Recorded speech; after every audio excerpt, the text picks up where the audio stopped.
Yannick Aleno, bonjour. Bonjour. Alors dites-moi quel est l'aliment ou le plat, d'ailleurs, que vous ne pouviez pas ingurgiter lorsque vous étiez petit? En fait, ce que je ne peux pas manger par cause d'allergie, c'est l'aubergine. Donc tout ce Ah, qui tourne autour de l'aubergine, la moussaka, ce genre de plat, je ne peux pas malheureusement les déguster. donc c'est toujours le cas aujourd'hui? Toujours. Et On a ça vous frustre pas d'ailleurs? Parce que du coup, j'imagine que l'aubergine, c'est pas quelque chose que vous avez envie de cuisiner, qui vous inspire beaucoup? mais c'est le problème, c'est que l'aubergine, c'est hyper bon. Donc je me suis risqué à regoûter, évidemment plusieurs plats, avec de l'aubergine et que ça m'a toujours, finalement créé des petits problèmes, allergiques, on va dire, cortisone et autres.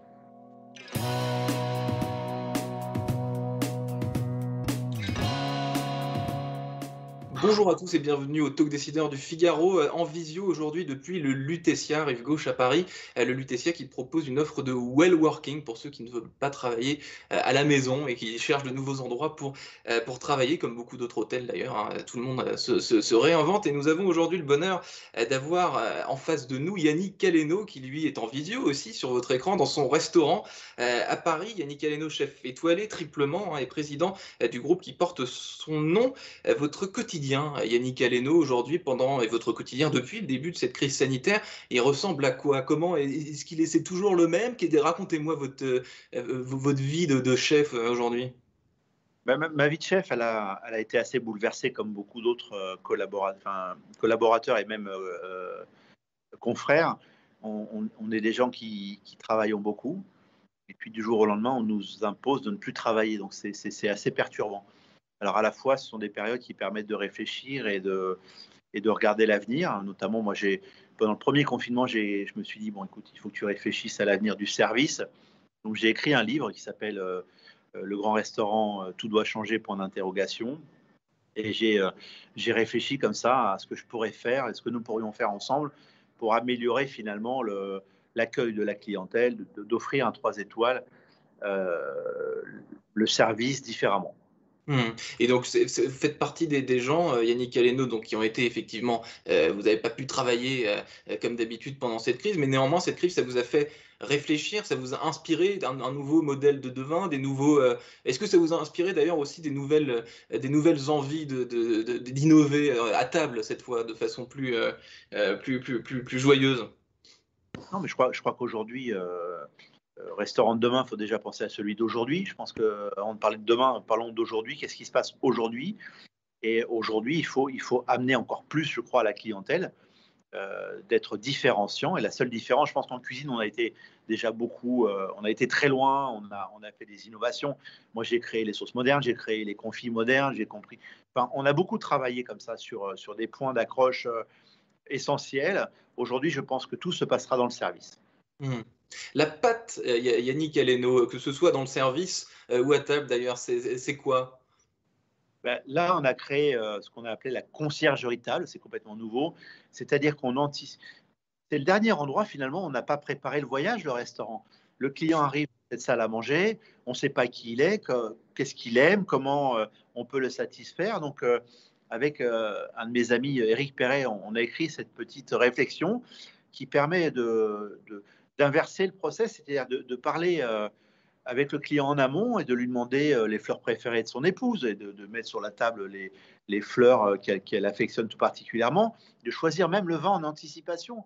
Quand vous achetez un grand vin dans un grand restaurant et qu'on ouvre le vin à la minute, évidemment, il n'a pas eu le temps de prendre sa jambe, son épaule, sa rondeur. Mmh. Et des vins et des grands crus, je trouve que on passe à côté de quelque chose. Donc, on a finalement réinversé un peu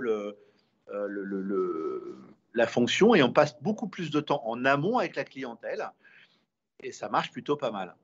Ça Donc marche plutôt. une préparation, en amont, de la venue, au restaurant, en gros. Une Ah, mais sorte de c'est génial parce qu'en fait, on connaît mieux la personne qui vient manger chez vous et on arrive vraiment à définir à 80%, je dirais, ses attentes et mmh. d'anticiper comme ça ses attentes. Mais c'est assez remarquable, hein. Là, je ne sais pas si vous voyez derrière moi, j'ai créé des voiles euh, avec Costia, qui est un artiste ébéniste, et les ateliers Montex, qui sont des brodeurs qui travaillent pour la broderie de luxe et les défilés. Mmh. Je même profité parce que du coup, comme il n'y avait plus de défilé, ils ont eu du temps pour moi. Donc, ils m'ont créé 8 voiles comme ça avec Costia, brodés, recto verso, qui permettent une discrétion sociale. Je ne parle pas de distanciation, je parle de discrétion. Ouais. Je pense qu'aujourd'hui, où tout est montré, tout est visible, tout est Instagrammé, etc., moi, j'ai au contraire recroqueviller un peu le moment d'intimité au cœur d'une salle commune. Ouais. Et bon, ben, j'ai hâte, j'ai hâte en fait que les gens en profitent, quoi. Recultiver l'art de la discrétion dans un restaurant. Donc, Yannick Aleno, vous avez ouvert des restaurants partout dans le monde, vous avez reçu moult prix et récompenses. Quand vous ouvrez un restaurant, comment vous composez votre équipe? Comment vous recrutez, vous, Yannick Aleno? Bah, on recrute déjà, il y a beaucoup de gens qui viennent je dirais, du groupe, hein, qui sont extrêmement bien formés. Et ensuite, on a une vraie action, je crois, locale. On essaye vraiment de trouver des produits locaux. On sait tous qu'aujourd'hui, il faut qu'on fasse attention à la planète. Donc, on va chercher, quand on est à Séoul, des produits locaux. Et c'est un vrai échange euh, avec les gens qui nous accueillent. En fait, on est accueillis par un pays étranger, donc il faut se montrer très humble par rapport à. On est accueilli, donc il faut qu'on ait une approche très délicate, très ouverte, et ne pas imposer quelque chose. Ça, c'est vachement important. Mais ce consommer local dont on parle énormément en France, que vous venez de mentionner, il est valable dans tous les pays dans lesquels vous avez un restaurant et donc vous y êtes sensible en France et ailleurs. Bah, écoutez, oui, oui, bien sûr. En 2006, moi, j'ai créé un truc qui s'appelait le terroir parisien. J'étais le premier à parler du locavorisme en Île-de-France. Alors, c'est pas quelque chose de nouveau. Moi, j'ai des photos des années 40 où on cultivait les citrouilles au pied de la tour Saint-Jacques. Donc, vous voyez bien que c'est quelque chose qui existait auparavant. L'après-guerre a été très bétonneuse. Le tissu agricole a reculé des villes, mais je pense qu'il est temps de faire rentrer le tissu agricole à l'intérieur de la cité. Ça, c'est quelque chose que porte aussi notre maire de Paris. Donc, et je trouve ça va dans le sens des choses. Donnons l'occasion aux gamins de voir pousser une pêche, un poireau, qui comprennent l'importance de la terre, en fait. Mmh. Le terroir parisien. Et en 2019, j'ai vu que Nicolas Devilliers, le patron du Grand Parc du Puy du Fou, vous a sollicité pour mettre en œuvre l'art de prolonger dans nos assiettes le voyage dans le temps. La richesse culinaire française, Yannick Aleno, de tout temps, elle a été un modèle et aujourd'hui, elle l'est encore plus que jamais. Plus jamais.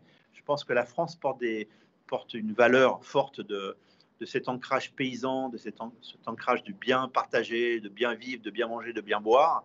Euh, Pensons à nos vignerons, à nos vigneronnes, pensons à tous ces gens qui cultivent la terre et qui nous donnent du bonheur au quotidien. Il faut les respecter. Il ne faut pas aimer simplement les paysans quand ils font le salon de l'agriculture. Il faut les supporter tout le temps. Mmh. Donc, on a un acte et un geste citoyen quand on va favoriser comme ça l'achat de produits issus de notre sublime terroir. Merci infiniment à Yannick Aleno d'avoir répondu à mes questions pour le talk décideur du Figaro depuis votre restaurant parisien au pavillon Le Doyen. Je vous souhaite une excellente journée. Et je voudrais à nos clients qui nous manquent beaucoup.